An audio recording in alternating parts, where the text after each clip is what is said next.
Hey, here's something you might never want to try, or you might be wanting to try it, but you don't know what to do next. So I'll use this as an example of how I did it, and it might work for you or it might not. But I'm building an oil pan protector. If you got a 440 in your car with a deep oil pan, you've probably ran into the same problem I've ran into, which is everything that sticks down 2 inches lower than the K-frame. So anyhow, I'm building you can see the grinder marks there, more hit, because if I have one more shot at this thing, I'm going to be replacing the oil pan on a weekend, and I don't want to do that. So this might be a good idea you want to do, or it might be a horrible idea, and you can use my example as what not to do. So take a look at this. Okay, so I just used some cardboard, and then I eventually used some thicker cardboard, and then I eventually cut this into steel plates, just like that. These are thicker than 1/8 of an inch, but less than 1/4. And here's some measurements if you want to try this for your project.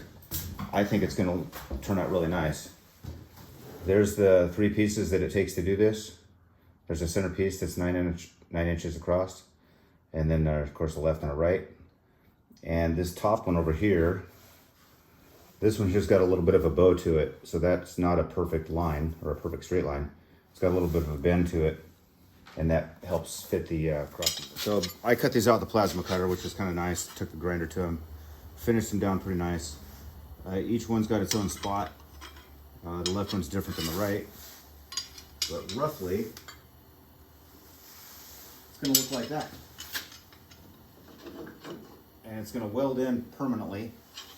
And I don't see a reason not to weld it in permanently, because you can still get to all the oil pan bolts if you ever do have to take this engine out or deal with it. And I guess permanent can always be unpermanent if you want to cut it back off. So you could cut it back off without too much drama. And at the same time, I don't really see a reason to cut it off. So I'll show you how this looks in a second.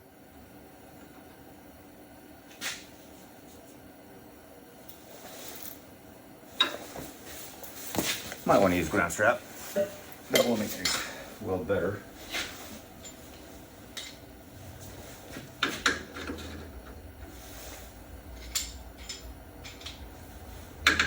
I'm going to hide that right behind. I'm going to put that right behind this plate instead of out in front of it. I'm just going to put it behind a little bit.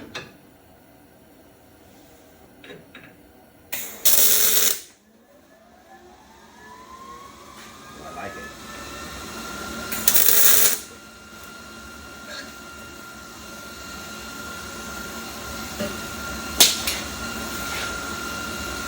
Where's my other one? It's lost. Where's he at? Where's he at? How did I lose a whole triangle?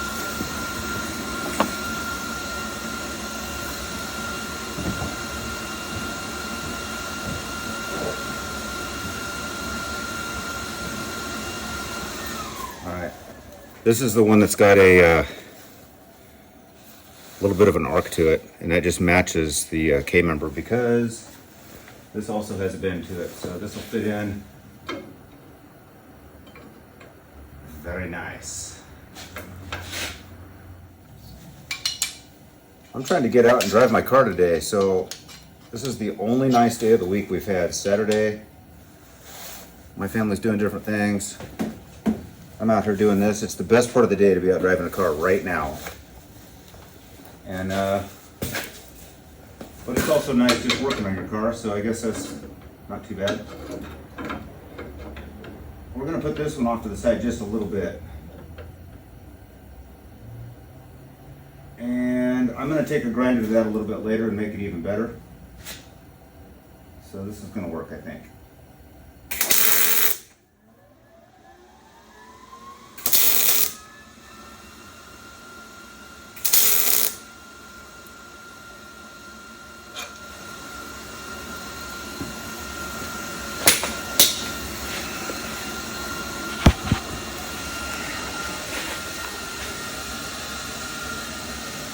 So this hangs down. I've got this hanging down about a 1/2 inch from the pan. If this pan wasn't smashed, it'd probably be a little closer. And I might put another piece underneath here in the future, but for now, I kind of like this design. You can still get to the oil pan bolts if you need to with a wobbly. It wasn't real accessible. It was pretty accessible before, and it still is going to be accessible. And I think I'm only going to weld it in the front. I don't believe I'm going to weld it to the back of the K-frame in case I do want to cut it off.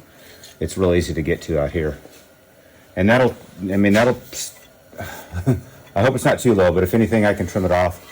I don't know. I'm pretty careful with my car anymore because now I know what kind of bumps to look for. There's a dip that's kind of down the road from my house, and I just know not to take that real hard and fast because that's probably one of the ones that's put a scratch on this. Even pulling out of the bank, out on the highway, it just kind of goes down like this. And I pulled out of there and kind of I wasn't even going that fast, but it just was enough to hurt this oil pan. So, you know, you learn, but that's what I'm going to do.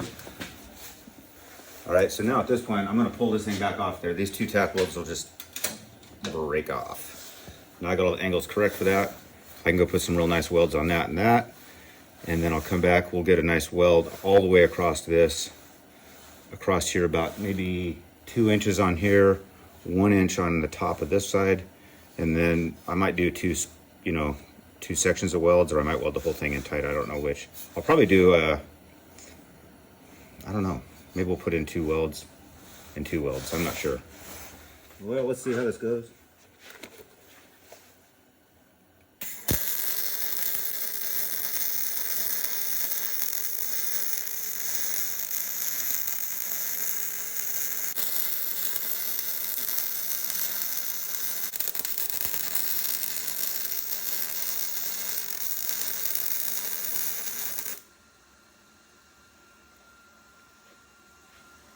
Gonna be aight.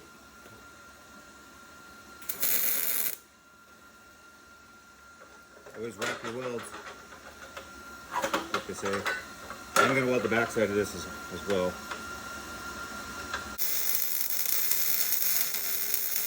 God, that's one of my nicest welds I've ever done.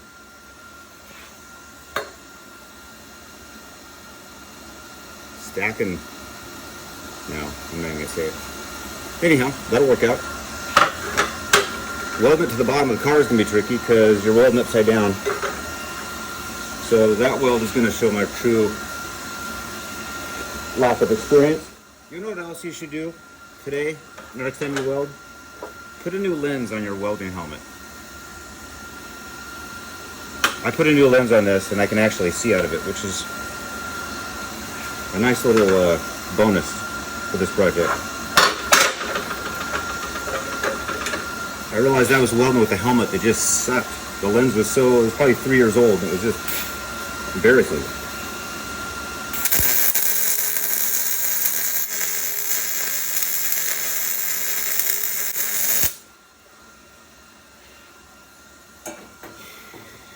All right. That's gonna work.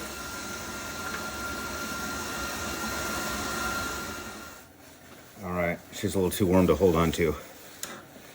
So I did take a grinder and grind the back side of that down just a little bit more. And then you can see it's kind of just got a little bit of a curve to it. I put it in the vise and just gave a little curve because then it hugs onto, kind of hugs onto this a little bit better. So minor modification, took me a minute and a half. Anyhow, I'm gonna put this back up there and weld it on and we'll see how it goes. I'm really happy with how that turns out. It weighs maybe, what's that weigh, 4 pounds? 2 pounds?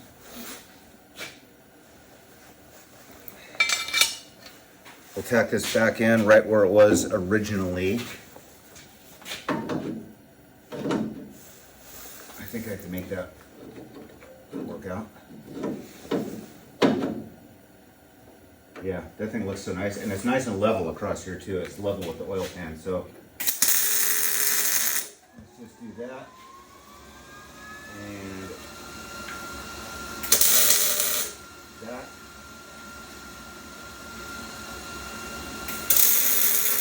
And that. I'll grab my helmet and weld up the rest. Well, there's a little oil in that cross member. And coolant. There's coolant in this cross member too. From other things we won't talk about.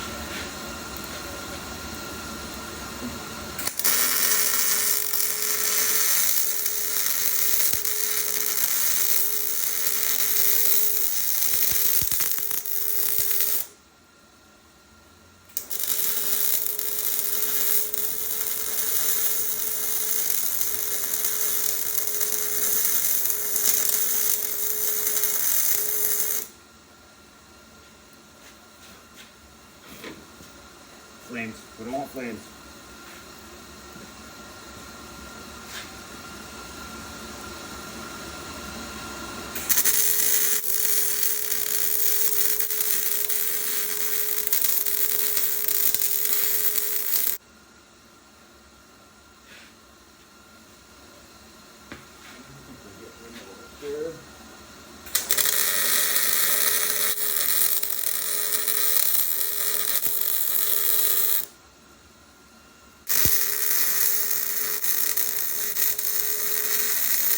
What if this is one more way to stiffen up the K-member? Maybe. Anyhow, there's what she looks like. I don't know if I should weld that all the way up solid or not. This is going to be a gap left open. That was kind of by design. And then there you go. You can still access things up inside of there pretty well. I don't think I'll weld the back side of this by any means. I might put in a little tack right there. But look how nice that looks. And then here from the back, it's definitely hanging down almost an inch from the front of that pan. I think if this pan wasn't smashed, it'd be about 3/4 of an inch. So that's gonna hit on things that I'm not used to hitting on. But if I need to, I can, I don't know if I should cut that up another 1/4 of an inch or not. What do you guys think? All right, let's go drive. All right, I went ahead and welded that all the way around. It kind of looked weird in gaps. But look at this.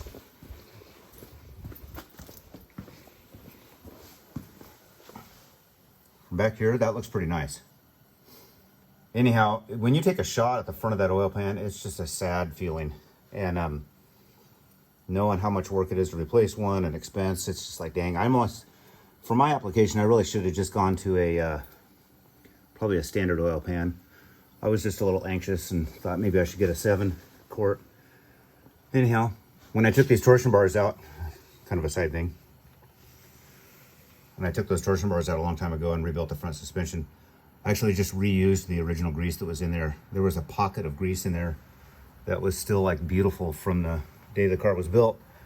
And so I just kind of cleaned it up and reused that grease. And I like keeping some of this car kind of original, even though, you know, you have to update things and fix things and stuff like that. There's a lot you could, you know, I think there's a lot to say for keeping the car as original as you can and should. And then modify things as you go. Like there's my gas pedal. This thing is just roached. It won't even bend. It won't flex. It's all rusty on the bottom. But the floor where the pedal goes was great. Go figure. So that's why I got the pedal I have. On top of that, my back is going out. All right, I just pulled the wiring harness off the roof of this car. The wiring harness that I'm trying to install is still in the car.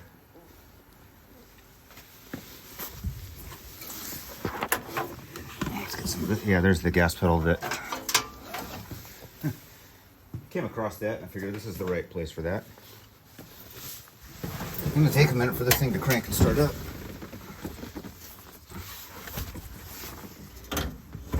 If it even starts, I disconnected a few wires last week. I hope it doesn't come back to haunt me. There's stuff in here that really should be re-inspected before I take it out on a drive. I think that'll be okay sitting right there. Electric seats. Fix a few pumps to get this thing rolling. Oh no! We have a dead battery. Why do we have a dead battery? What did I leave on? The car's never had a dead battery before. All right, I'm gonna check that out. Well, that's sad. Maybe we'll be not going on a drive.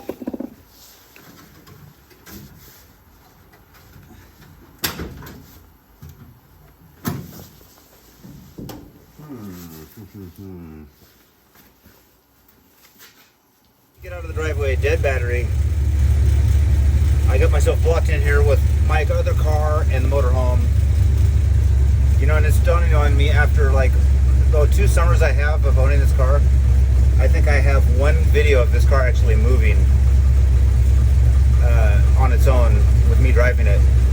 No, I don't even know if I have a video of me driving this car anywhere, except for me taking a picture of driving down the road.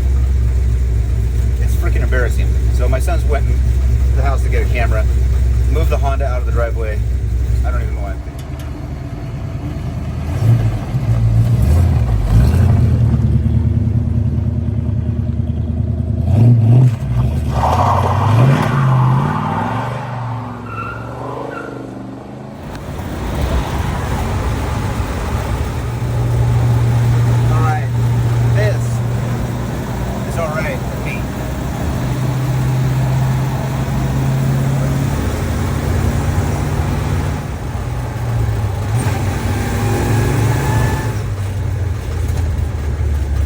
How this thing sounds taking off from stock.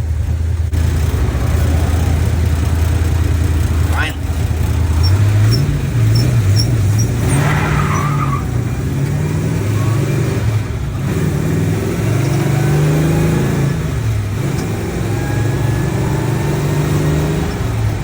That feels good. I won't lie.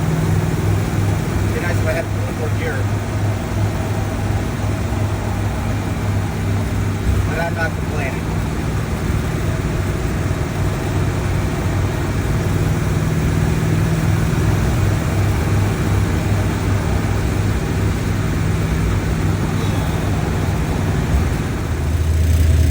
All right, let's see if I turn this thing off and it starts back up.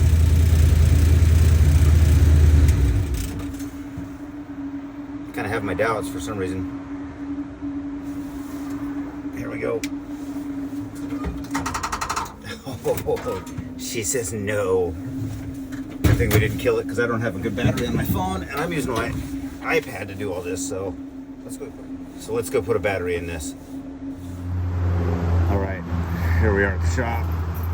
Yeah, she's dead. She says no, not starting any more times. I don't know what's going on. Maybe it's got an alternator not charging all of a sudden or something.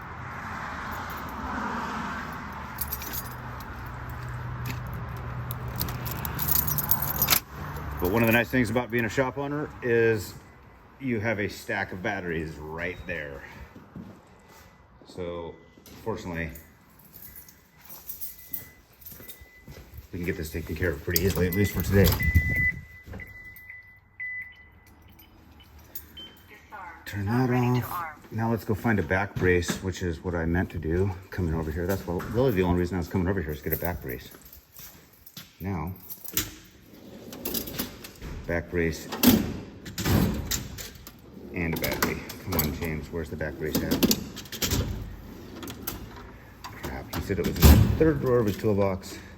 I don't see it in any drawer of his toolbox. Oh yes, there it is, good. All right. Goodness, thank you. This is the waiting room of our shop for customers.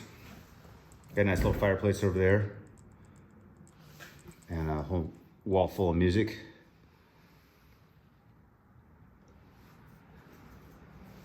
Kind of my collection and hobby over the years. But yeah, we fix cars here all day long, every day. I'm really thankful that we have a good business, good crew, or solid mechanics out there. I have a great bookkeeper that helps with the bills and helping with customers. There's some cars that are done, ready to get picked up. One down there that we can't reasonably fix. And there's the monster wagon, which you can find some videos of that on YouTube under the shop pages, not that auto tire. So yeah, that's what I do 5 or 6 days a week right there. And this is what I get to do sometimes one day a week, which is why it takes so many dang years to get this thing on the road. Let's put a battery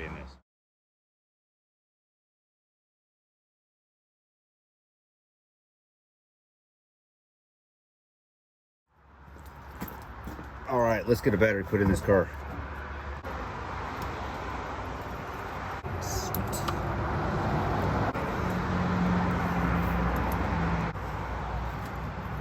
For the longest time, I didn't have a charging system at all that worked, which maybe I still don't. Running. So I never have put a hold down in this. Look at, there's no factory clip.